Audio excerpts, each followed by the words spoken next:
As we continue here in the words of Rav Chaim Kanievsky in the Orchos Yosher, so we go now to a new letter, Ayin, which is for the word Anava, humility. We know that one of the hallmarks of Torah itself is that there must be anivus, there must be humility that is infused in a person's character in order that they will be humble enough to subdue themselves or to submit themselves before the wisdom of the Torah. We find that the Torah itself was given on Har Sinai, which was the humblest, so to speak, of all the mountains. Moshe Rabbeinu was the honor of Mikol Adam al Pnei Adam. He was the humblest of all men that were in the world. And therefore we find that unless a person has the midah, the trait of anava, of humility, it's going to be very difficult to truly learn the Torah. So he writes like this, Shaninu Perek Dalet Da'avais, we learn in the 4th chapter of Perek Avos, Ma'oid Ma'oid, Hevishval Ruach. A person needs to be very much, exceedingly humble. It doesn't say just be humble. It doesn't say be humble a lot. It says Ma'oid Ma'oid, exceedingly humble. There's no way about it. Like the Rambam writes, there's no gvul, there is no boundary on how much humility a person can have in their life. Shetikvas enaish rima. Why should you be very, very humble? Because the hope of every man is to end up in Rima, is that they're going to have Mark, just in time. The hope of all men is that they'll have worms crawling through them in the kever. Just in perfect timing. Says Pirkei Avos over here, the reason that a person should remain humble in this world is because we're all going to the same place. It doesn't matter what kind of clothing you wear in this world. It doesn't matter the car that you drive. It doesn't matter the house that you live in. It doesn't matter the chachma, the wisdom that you have in your brain. It doesn't matter your success in business, in life, in human relations. Because at the end of the day, every single person is going to the same exact place. And it's not a very glamorous place. It's not remodeled. It's not new. It's not a palace. It's dirt, it's ground, and it's worms. So since that a person everyone's going to the same place, we have to remain exceedingly humble. So he writes, it says in the Gemara in Avodah Zarah, is the heroes, the famous sulam, the famous ladder of Avodas Hashem, Rav Pinchas ben Yair, which the Mesilas Yesharim is based upon. It says over there in the beginning, Zehiros Mabila de Zrizos. The first level is Zehiros, is a person being careful and watching over themselves, brings you to Zrizos, alacrity, and so on and so forth, up all the ladders, all the rungs of the ladder. And then the final one is Va'anava Gedolim Mikulan, greater than all of the levels that a person will achieve in Avodas Hashem, is the trait of Anava, the trait of humility. So you see that you can't be a complete Jew unless you're a humble Jew.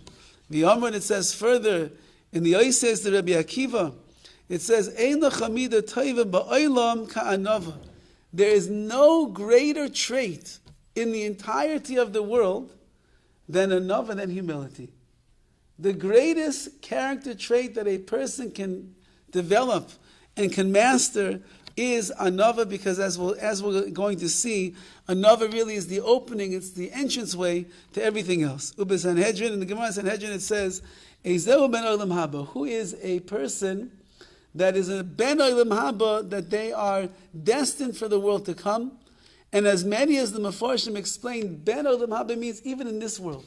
Who is a person that is living like a member of the world to come, even while they're in this world? How can you tell such a person?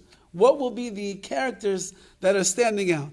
So the Gemara says over there, in Vason Ushval Berech, they're a person that is unpretentious, Ushval Berech, and they are humbled. They have a humble posture, I guess we would call it.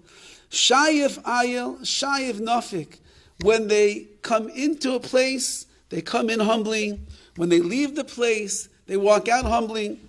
And yet, says the Gemara, Vigaris Baraisa Tedira, they're constantly learning the words of Torah. And they do not hold, they're not machzik toiva, they do not hold greatness of themselves. They don't take any credit for themselves for their accomplishments. So the precursor for a person who wants to be a Ben Olam Haba, for a member of the world to come, even while you're in this world, which means you're a very spiritual person who's connected to Hashem, is all of these different ways that a person will not only show their anivus, their humility, but they will actually live a life of anivus, a life of humility, and that will bring them to studying Torah, and that will bring them to not taking credit for themselves for their accomplishments. And then it says over here, he brings down from the Ubereish Meseches Derech Eretz Zuta, Darken Shal Talmidei Chachamim. What is the way of Talmidei Chachamim, the Torah scholars? Onav, they're humble. Shval Ruach, lowly of spirit. Olav, they are people that are unassuming. The Ov L'chol Adam, they are beloved by everyone. Shafal Li'anshe Beisai, and they are even gentle with their own family. That's a Talmid Chacham. I was once with Rabbi Heshi Grossman. He was here not long ago, and we were by a shiva house, a very chashuv person, and the person was not a Talmid Chacham. The person was a chashuv person.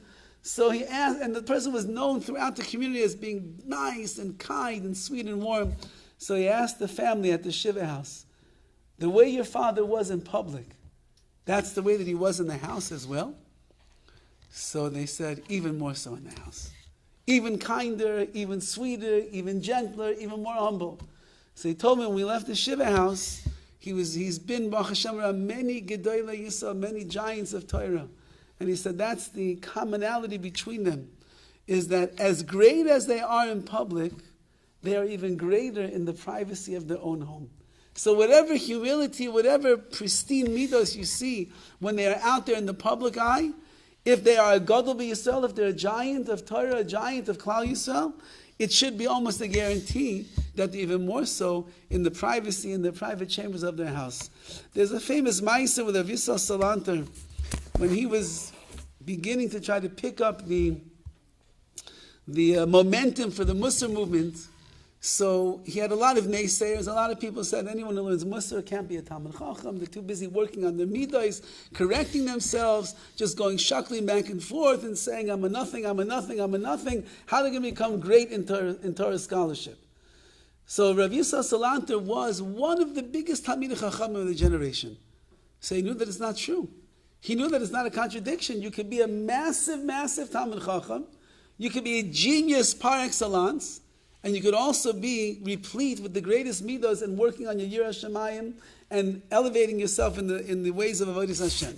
So he started going around from town to town, giving drushes, not drushes on Musar.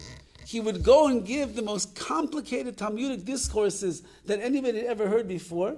He would amaze and stupefy the congregation that was there. And then at the end of it, then he would begin to speak about Musar is what makes a person great. So the way that it worked was they would always put up the list on the door of the Beis Midrash that he was coming to speak in with all of the list of Marim Mekaymas, all of the sources that he was going to use in that particular Talmudic discourse. And sometimes whatever, 20, 30, 40 different connections that he would make. So there was a group of his naysayers when he came to one of the towns and decided they're going to play a trick on Rav Yisrael Salanter. And they're going to switch the list before he goes up to give his drasha, even though that he had already prepared whatever the 40 sources on his own. They switched the list to 40 sources that they felt had no shaykhs, no connection to each other at all. So as he's walking into the shul, he looks at the list on the door, and he realizes that it's not the list that he gave. And not only that, and if he's going to be able to give a shir right now, he's going to have to come up with something on the spot. So when he stands up at the bima, he suddenly turns white as a ghost. And after he composes himself, he then goes into a Talmudic discourse that nobody in their life ever heard, and he connects every single one of the sources that they had made up for him. He connects them all together and gives the most masterful drasha, the most masterful shir ever.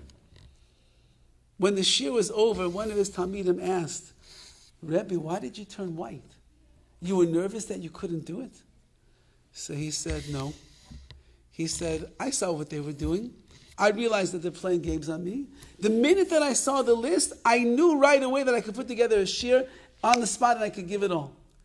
He said, but I also realized everyone's going to know what I did. And then they're going to think that I'm a genius. They're going to think that I'm amazing. They're going to think that I'm a giant of Torah. And I couldn't figure out for that moment, is it worthwhile to reveal how much Torah that I know for the sake of the Musar movement? Or should I just excuse myself and humbly bow down and say, you know what, I can't do it.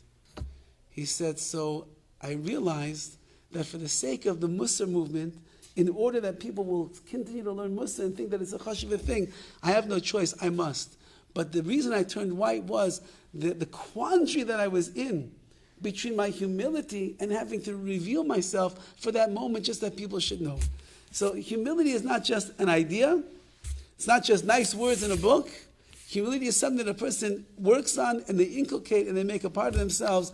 And that's the way that a person can be zocheh to greatness in Torah, mitzvahs, and avodas Hashem.